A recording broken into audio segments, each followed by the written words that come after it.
KBS 7시 뉴스 함께하고 계십니다. 지금 시각은 7시 27분입니다. 한국 문화가 낯선 외국인 근로자들에게 한국어를 가르쳐주고 또 다양한 서비스를 제공하는 곳이 있습니다. 외국인 근로자 지원센터라고 하는데 강원도에서는 원주의 외국인 주민 지원센터가 이 역할을 해오고 있습니다. 그런데 올해 초에 정부의 긴축 재정 상황에서 예산 삭감이 됐습니다. 거의 존폐의 기로에 놓여 있는 상황이라고 하는데요.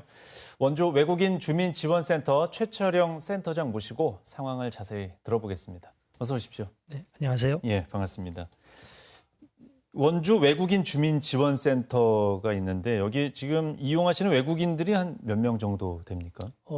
주당 기준으로 한다면요. 이제 사회통합 프로그램이라고 해서 거주 네. 외국인들이 비자를 연장하거나 또 비자를 변경하거나 할 때 반드시 있어야 되는 프로그램이 있거든요. 한국어 교육 또 한국 문화 교육이 포함된 그런 네. 프로그램입니다. 그것을 이용하는 인원들이 저희 센터 기준으로 한 120여 명 정도 되고요. 네. 매주. 그리고 또 다른 서비스를 제공받는 인원들까지 합치면 주당 한 150여 명, 연 인원으로 따지면 한 7천에서 8천 명 정도가 저희 센터를 운영하고 있다고 그렇게 볼 수 있습니다. 예. 강원도에는 그러면 원주에만 이런 시설이 있습니까? 강릉에 이제 외국인 근로자 지원센터가 있기는 한데요. 네. 사회통합 프로그램이나 뭐 이런 그 포괄적인 서비스를 제공하는 것은 도내에 저희 센터가 유일하다고 보면 될 것 같습니다. 특화된 곳은 원주 한 곳이다. 이렇게 네, 그렇습니다. 보면 되겠네요.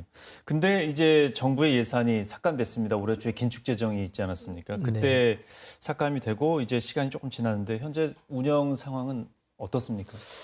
매우 열악하고요. 예. 뭐 긴급하게 저 이사님들이나 또 후원자분들의 긴급 모금으로 운영은 되고 있지만 사실은 정상 운영이라고 보기는 어려운 부분이 앞서 말씀드렸던 것처럼 저희 센터를 이용하는 인원들이 주당 뭐 한 150여 명 그 이상 될 때도 있는데 예. 저와 전임 근로자 이제 일하시는 분이 한 분 더 있어서 2명이서 일을 하고 있거든요. 네. 그 정도 인원에게 제대로 된 서비스를 제공하려면 최소 4-5명의 인원이 있어야 되는데 네. 2명이서 그 일을 하고 있으니까 일단 정상적으로 운영되기 어렵다고 보고 있고 또 그러다 보니까는 예산이 제한된 부분이 있으니까 작년, 재작년에 해왔던 꼭 해야 되는 뭐 예를 들면은 이주 배경 청소년들을 위한 프로그램이나 이런 네. 부분들은 올해는 아직 시작도 못하고 있어서 정상 운영이라고 보기엔 좀 어려운 그런 상황입니다. 그렇군요. 그 외국인들에게 필요한 지원을 앞으로 이제 뭐 고용노동부나 아니면 산업인력공단에서 대체를 하겠다고 뭐 또 얘기가 있지 않았습니까?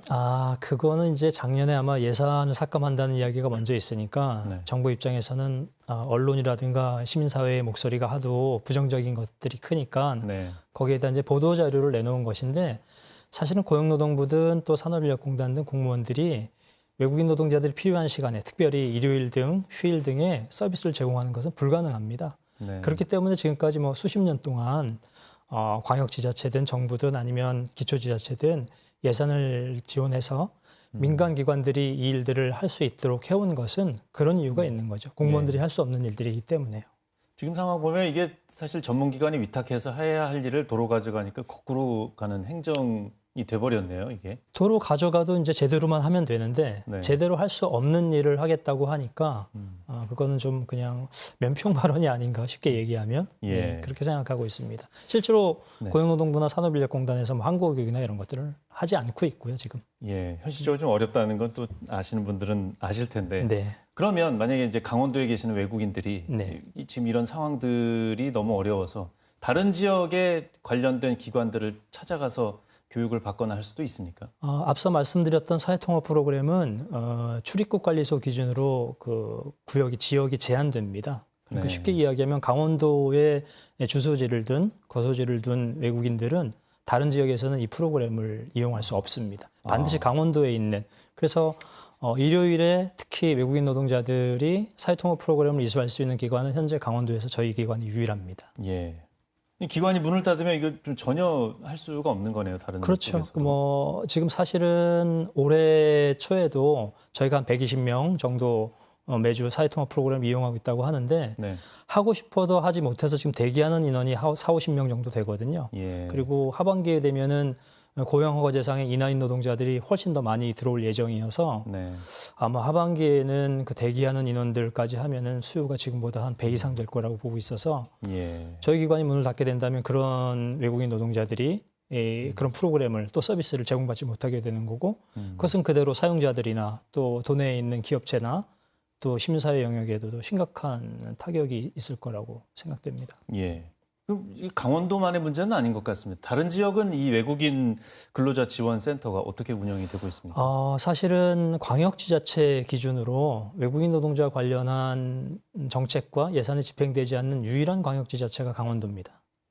다른 네. 지역들은 최소 10수년 전부터 길게는 20년 이상 전부터 광역지자체에서 예산을 지원하고 또 정책을 예. 집행하면서 외국인 노동자들 또 거주 외국인들을 위한 그런 지원 센터들을 운영해 오고 있습니다.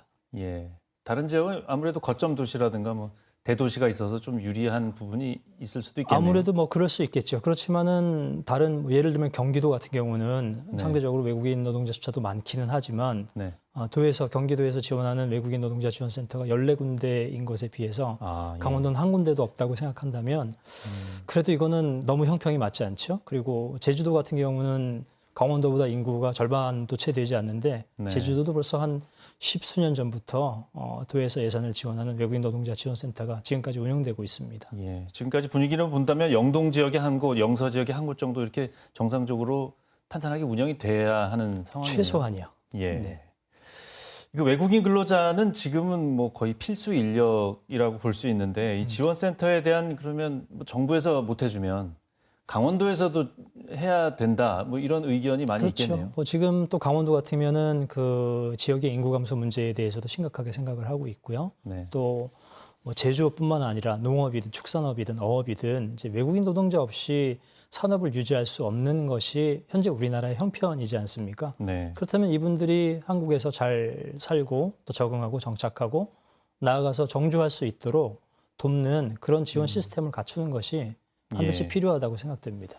자, 외국인 주민 지원센터가 지금 어렵게 운영이 되고 있는데 좀 네. 끝으로 이게 정상 운영에 필요한 대책들은 어떤 것들이 있는지 말씀해 주시죠. 저희가 강원도 원주에서 한 20여 년간 강원도 전역을 대상으로 이런 서비스를 제공해 왔는데요. 민간의 기능과 역할에 분명히 한계가 있습니다. 네. 이제는 강원도든 또 원주시든 공공의 영역에서 예산을 지원하고 또 정책을 좀 세워서 저희들이 일을 더 잘할 수 있도록 그리고 외국인 주민들은 강원도가 정주해서 살만한 지역이 될 수 있도록 돕는 일이 민간이 함께 하는 그런 일들이 반드시 있어야 된다고 그렇게 생각합니다. 예, 지금 고생스러운 시기를 보내고 계신데 좋은 결과가 빨리 들려왔으면 좋겠습니다. 네, 관심 가져주셔서 감사합니다. 예, 오늘 말씀 고맙습니다. 네, 감사합니다.